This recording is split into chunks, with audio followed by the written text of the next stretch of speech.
What if you found out that the Rosenbergs were not only passing atomic bomb formulas, but something much more terrifying? What if the secrets they were passing could change the very nature of the human mind? And what if I told you that these transmissions formed the basis for manipulating consciousness on a level we still can't fully comprehend? Today, we dive into one of the greatest secrets of the Cold War: Red Code, an incredibly powerful tool that could control not only the atomic bomb, but also the human mind. An archival radio intercept from 1952, Red Code activated. This signal was intended not only to change the course of history, but also the essence of intelligence itself. In this video, we'll uncover how, through a series of covert operations, the Rosenbergs became direct participants in one of the largest mind manipulation operations of the 20th century. From archival documents to non-existent technologies, Red Code became the key to psycho operations meant to change everything. And we together will finally untangle how this shadowy legacy still affects us today. Are we truly free in our decisions, or are there quiet, invisible threads that someone is pulling? Today, we'll uncover these mysteries, discuss archival materials, trace the journey of this mysterious code from its birth to its use, and explore the technical tools that created the foundation for manipulating the human mind. And ultimately, you will find out what really happened to Red Code. Did these technologies disappear, or are they with us to this day? Stay with us. Onward to shocking facts. In 1951, one of the greatest spies of the 20th century, Julius Rosenberg, was caught in the United States. He and his wife, Ethel, were charged with passing atomic weapons secrets to the USSR. At first glance, this case appeared to be a typical case of espionage, but as the case unfolded, it became clear that it was about something much more serious. Court decisions and numerous FBI agent documents revealed that this operation involved more than just atomic formulas. During interrogations, it was revealed that the Rosenbergs had been passing not only information about the atomic bomb, but also technical instructions for using psychological methods to manipulate consciousness. The FBI, receiving this information, prepared a report in 1951, File RG-65, which detailed how this information could be used not only to increase military power, but also to potentially influence society. All the accusations against the Rosenbergs seemed to be part of a global game made up of many strategic moves between the great powers. However, the true nature of what they were passing was far more dangerous and even mentally shocking. FBI reports indicated that the data passed by the Rosenbergs included materials that could have contributed to the creation of technologies for controlling human consciousness, managing behavior, and even using psychoacoustic influences on the masses. Why is this only coming to light now? And why was this information hidden under the top-secret classification? But the most interesting part came when, in mid-1952, an FBI agent known as NY-57 made a surprising discovery. While monitoring the transfer of documents, he detected the first inexplicable signals, which immediately raised suspicion.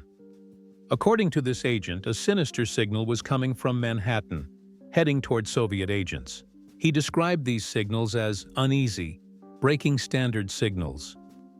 Agent NY-57 recorded his first observation of these signals in his notes. This is not just radio or television transmissions. This is much more complex. The signal has a structure that can be compared to a code.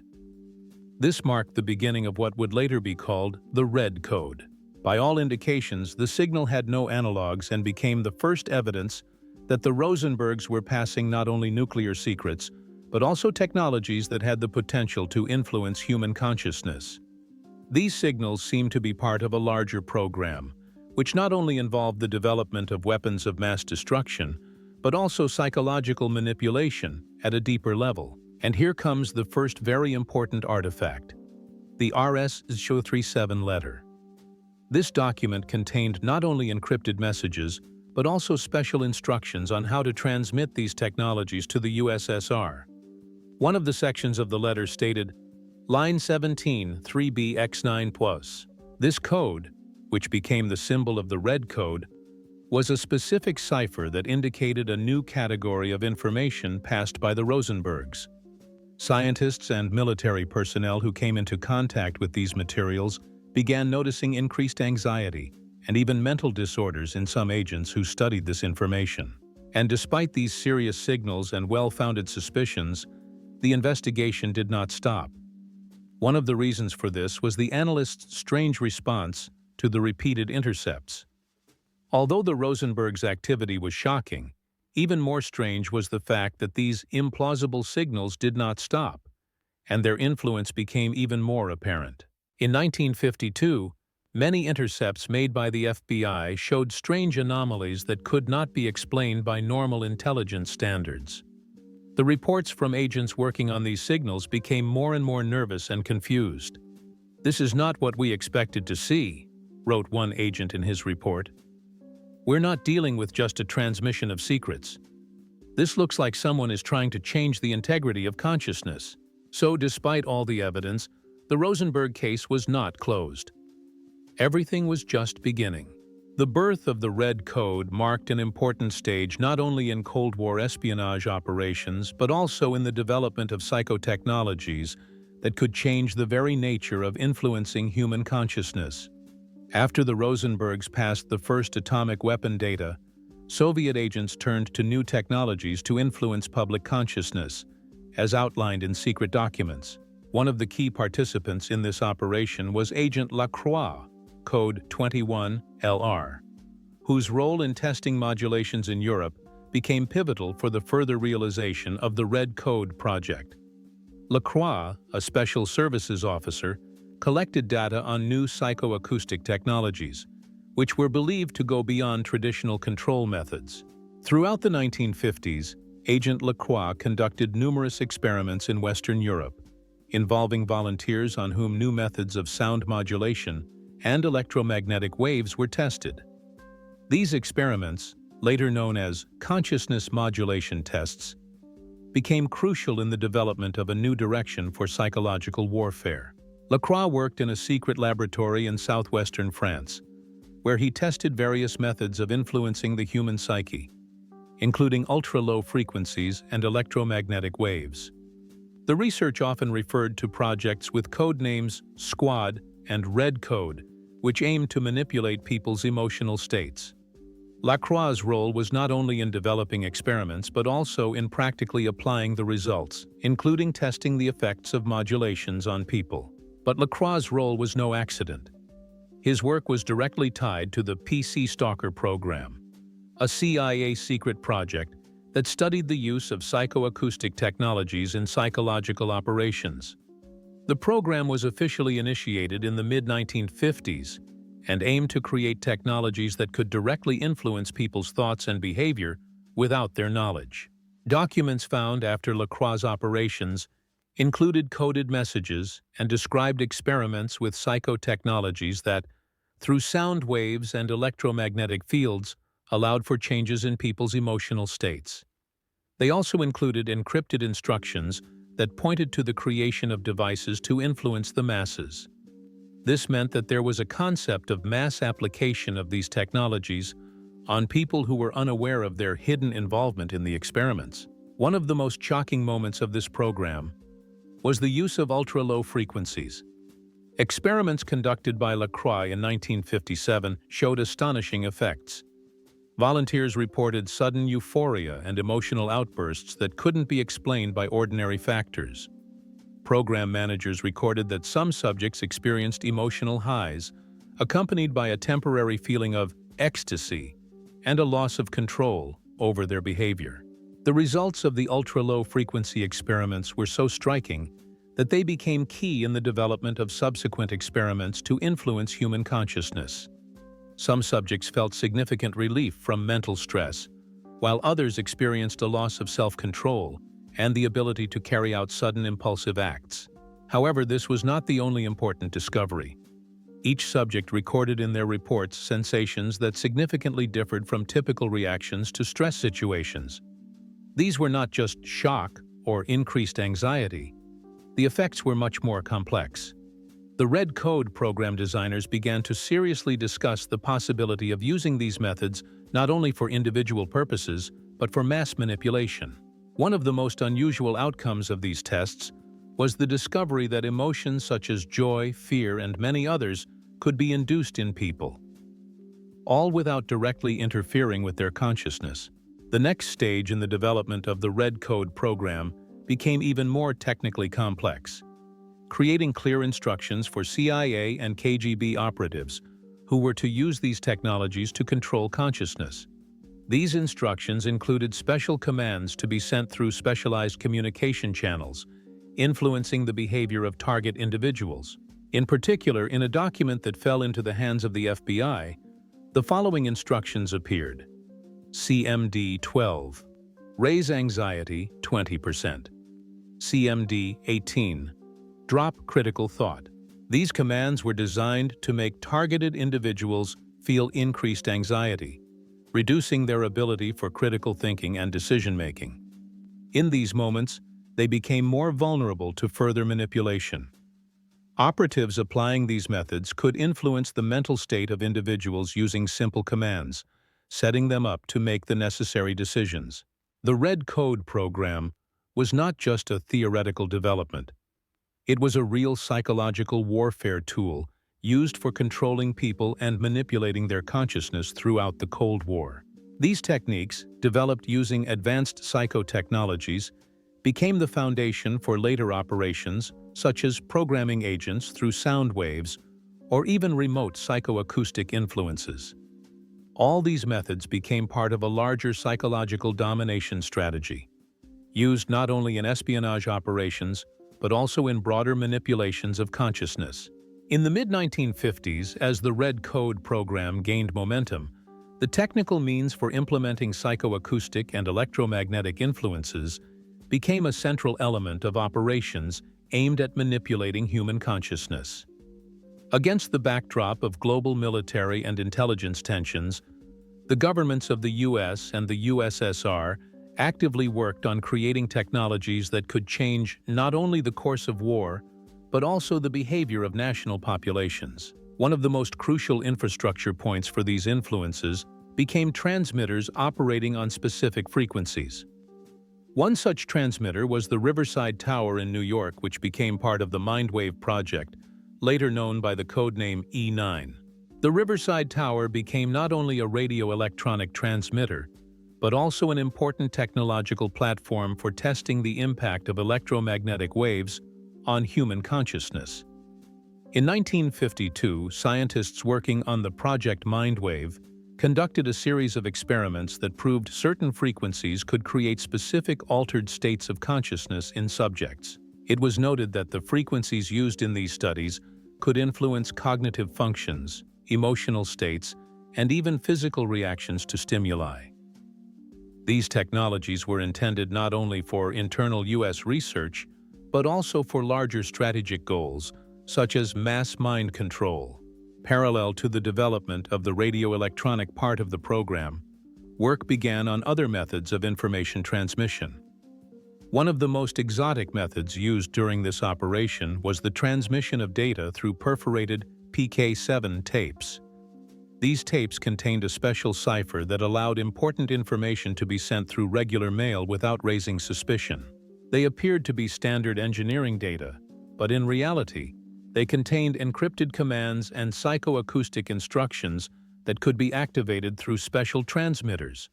The PK7 tapes were created for covert transmission of signals and commands that affected individuals' behavior without their knowledge.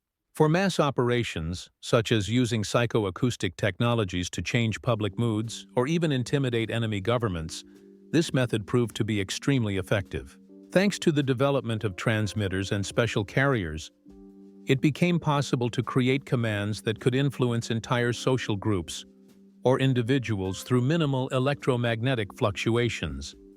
Specialized micro-devices used in the operations could generate sound waves of specific frequencies, inducing altered states of consciousness in people, even if they couldn't hear the exact signals. This marked the beginning of a new era in mind manipulation, where radio waves and electromagnetic fluctuations became tools of mental control. Here are some examples of the commands that activated these technologies through the Red Code program. Instead of ordinary instructions for military personnel or spies, these commands were aimed at deeply altering behavior. CMD 24. Increase suggestibility 15%. CMD 31. Suppress memory of event X. These short but powerful instructions were designed to change people's subconscious beliefs, increasing their suggestibility to external influences, while simultaneously blocking memory of specific events or information that could interfere with following orders. For example, the increased suggestibility 15% command enhanced the ability to subconsciously make decisions, while suppress memory of event X allowed for erasure of memory about specific significant events, which could cause a negative reaction to these manipulations. These commands became part of the so-called scripts used to tune people into specific psychological states. The impact of this technology became so strong that, in some cases, even the most resilient subjects could not resist this direct influence on their consciousness. With these technologies, it was possible to induce limited trance states, allowing operators to control people's thinking without their direct participation in decision-making. As a result of these studies, during the experiments, it was found that modulations had a huge effect on people's behavior.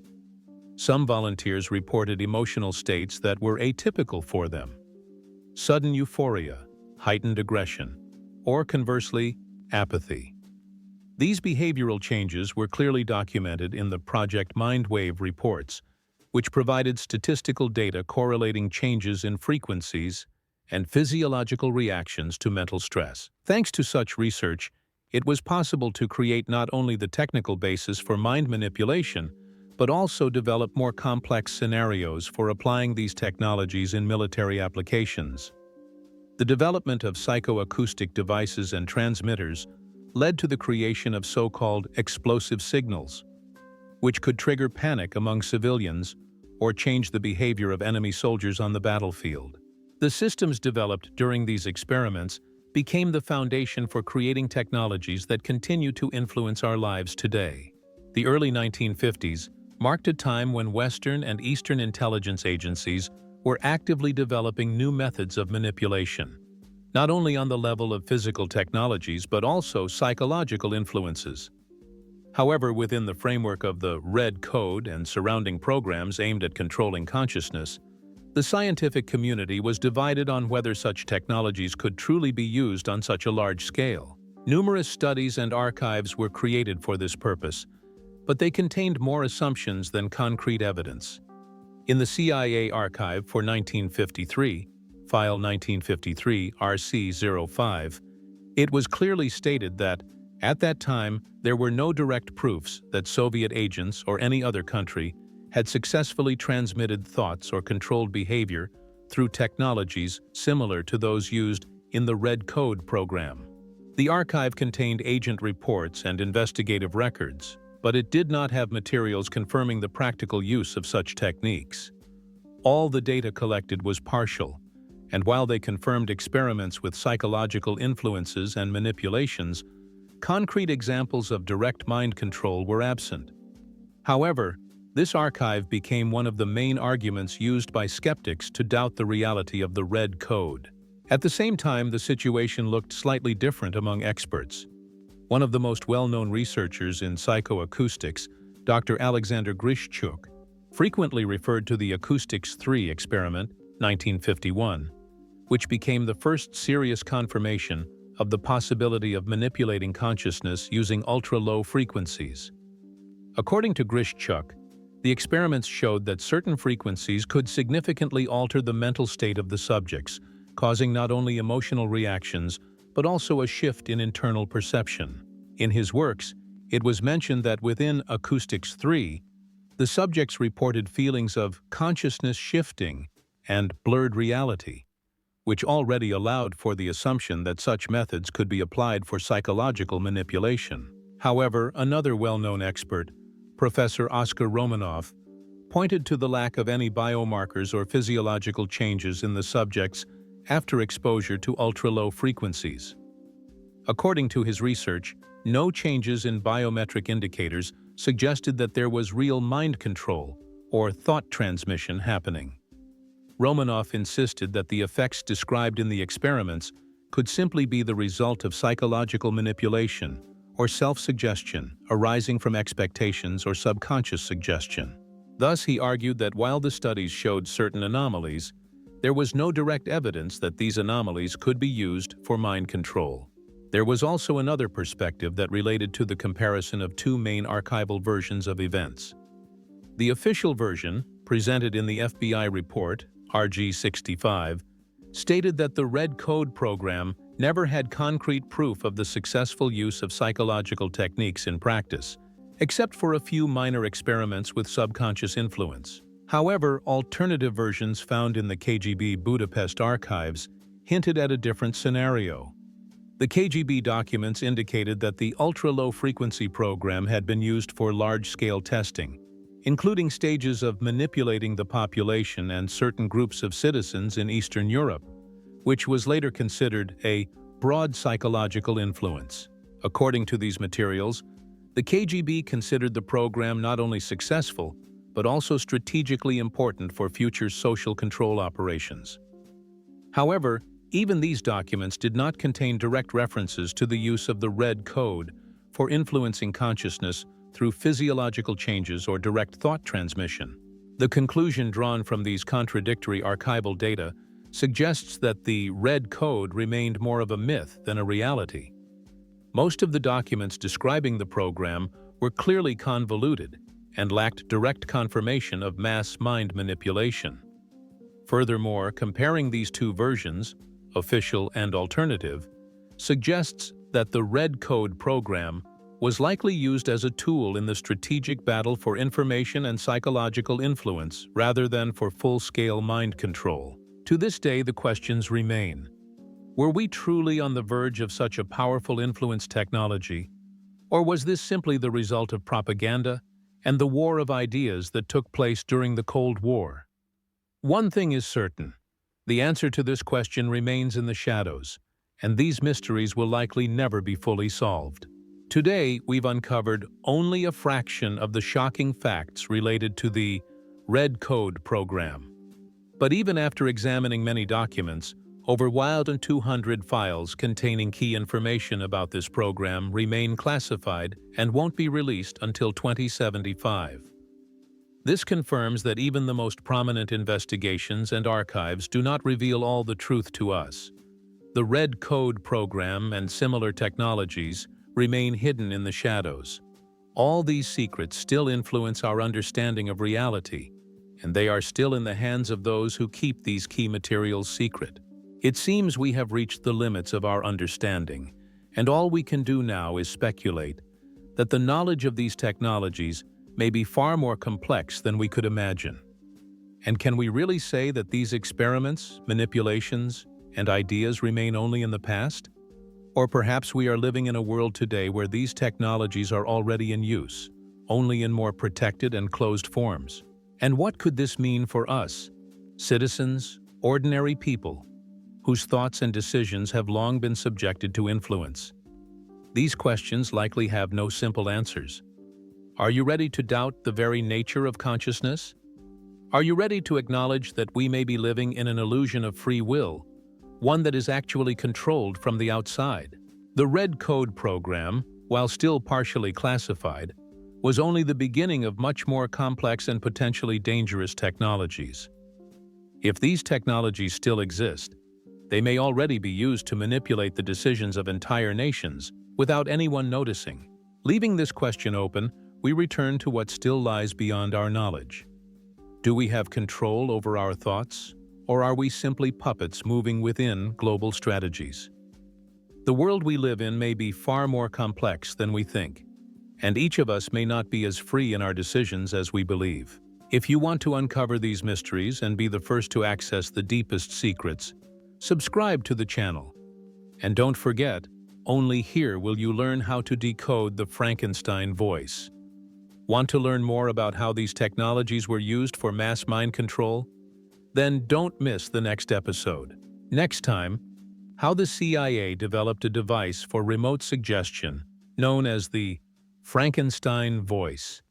This shocking technology could influence people from a distance and likely is part of modern methods of controlling consciousness. It will be incredibly fascinating, so make sure to subscribe to not miss the next phase of the investigation.